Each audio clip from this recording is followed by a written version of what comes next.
एक छोटा सा गांव था, वहां पर एक आदमी पहाड़ पर पत्थर तोड़ने का काम करता था। उसको अपनी जिंदगी से कोई गिला शिकवा नहीं था। पूरा दिन वो काम करता, मेहनत करता, दिन के एंड में जो थोड़ा बहुत पैसा मिलता वो जा करके अपने परिवार के साथ में थोड़ा सा टाइम स्पेंड करता और चैन से सो जाता। तो एक दिन रोज की तरह वो अपना काम खत्म करके अपने घर की तरफ जा रहा था, तो रास्ते में चलते चलते उसके मन में ख्याल आया कि ये भी कोई जिंदगी है कि सुबह से शाम तक मैं पत्थर तोड़ने का काम करता हूं और एंड में मेरे को थोड़े से पैसे मिलते हैं, जिसमें मुश्किल से मेरा और मेरे परिवार का गुजारा हो पाता है। काश कुछ ऐसा हो जाए कि कहीं से मुझे कोई ऐसी शक्ति मिल जाए कि जो भी मैं चाहता हूं वो सच हो जाए। वो अपने घर पर गया, उसने खाना खाया, लेकिन उसका ध्यान खाने की तरफ नहीं था। उसके दिमाग में यही ख्याल चल रहा था। उसके बाद में वो यही सोचते सोचते सो गया। फिर नींद आने के कुछ देर बाद उसको एक सपना आया। सपने में उसने देखा कि रोज की तरह वो अपना काम खत्म करके अपने घर लौट रहा था। रास्ते में उसने एक बहुत ही बड़ा घर देखा और उसके मन में आया कि काश ये घर मेरा होता और मैं इसका मालिक होता। और उसके सोचते ही वो उस घर का मालिक बन गया। उसको यकीन ही नहीं हो रहा था कि जो उसने सोचा वो बन चुका है। लेकिन उसकी खुशी ज्यादा देर नहीं टिक पाई, क्योंकि उसको एकदम से एक शोर सुनाई दिया।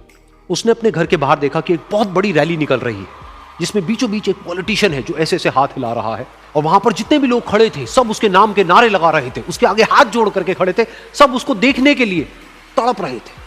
तब उसको यह एहसास हुआ कि मैं कितना छोटा हूं उसके आगे। और फिर उसके अंदर से एक ख्याल उठा कि काश मैं ये पॉलिटिशियन होता और मेरे पास भी इतनी ही पावर होती जितनी कि इसके पास में है।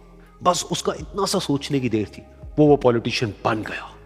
उसकी खुशी का ठिकाना नहीं था, क्योंकि उसके आसपास में हजारों लोगों की भीड़ थी और सब उसको देखने के लिए तरस रहे थे, तड़प रहे थे। लेकिन उसकी ये खुशी भी ज्यादा देर नहीं टिक पाई। धूप बहुत ही तेज थी और उस पॉलिटिशियन को आदत नहीं थी इतनी गर्मी में रहने की।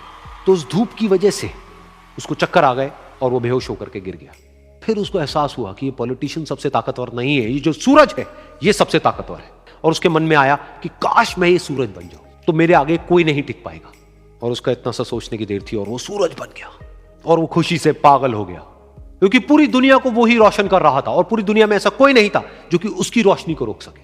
लेकिन उसकी ये खुशी भी ज्यादा देर टिक नहीं पाई, क्योंकि कुछ ही देर बाद आसमान में कुछ काले बादल आए जिन्होंने कि उस सूरज की रोशनी को रोक दिया। फिर उसको यह एहसास हुआ कि इस दुनिया में ऐसा भी कोई है जिसमें दम है उसकी रोशनी को रोकने का। और उसके मन में एक ख्याल उठा कि काश मैं वो बादल बन जाऊं। और वो बादल बन गया और आसमान में उड़ने लगा। उसको ऐसा लगा कि मैं आसमान में उड़ रहा हूं और अब मैं जहां चाहे वहां जा सकता हूं। लेकिन कुछ देर बाद वहां पर एक बहुत तेज हवा का झोंका आया जो कि उन बादलों को उड़ा करके ले गया। और फिर उसे ये समझ आया कि ये जो बादल हैं वो सूरज की रोशनी को तो रोक सकते हैं, लेकिन हवा को नहीं रोक सकते। ये हवा उनको बहा करके ले जाती है। फिर उसके मन में आया कि काश मैं ये हवा बन जाऊं। और वो हवा बन गया। हवा बनने के बाद में उसको अपने अंदर एक अलग ही ऊर्जा का अनुभव हुआ। वो चाहे तो आराम से बहता और चाहे तो आंधी बन करके, तूफान बन करके, जिसको भी चाहे उड़ा करके ले जाता। उसको ये विश्वास होने ही लगा था कि इस दुनिया में सबसे ज्यादा शक्तिशाली मैं हूं। लेकिन तभी उसके सामने आया एक पहाड़। उसने अपनी पूरी ताकत लगा दी, लेकिन उस पहाड़ को वो इतना सा भी नहीं हिला पाया। तब उसको यह एहसास हुआ कि इस दुनिया में कोई है जो हवा से भी ज्यादा शक्तिशाली है, जिसमें दम है उस हवा को रोकने का। फिर उसके मन में आया कि काश मैं ये पहाड़ होता। और वो पहाड़ बन गया। लेकिन हर बार की तरह इस बार भी उसकी खुशी ज्यादा देर तक नहीं टिक पाई। उसको एक जानी पहचानी सी आवाज सुनाई दी और साथ ही साथ उसको दर्द होने लगा, जैसे कि कोई है जो उसको तोड़ रहा है, उसको मार रहा है। तो दर्द से वो चीखने लगा और उसके मन में आया कि काश मैं वो बन जाऊं क्योंकि इस पहाड़ को तोड़ने का दम रखता है। लेकिन इस बार उसकी एक ख्वाहिश पूरी नहीं हुई। वो रोने लगा, चीखने लगा, चिल्लाने लगा। उसने अपनी पूरी जान लगा दी, लेकिन इस बार वो नहीं बन पाया। उसका दर्द बढ़ता ही चला जा रहा था और दर्द की वजह से एकदम से उसकी नींद खुली और सामने शीशा था। उसने शीशे में देखा और उसको समझ आया कि सपने में मैं वो क्यों नहीं बन पा रहा था जो मैं बनना चाहता था, क्योंकि असलियत में मैं वो ही हूं।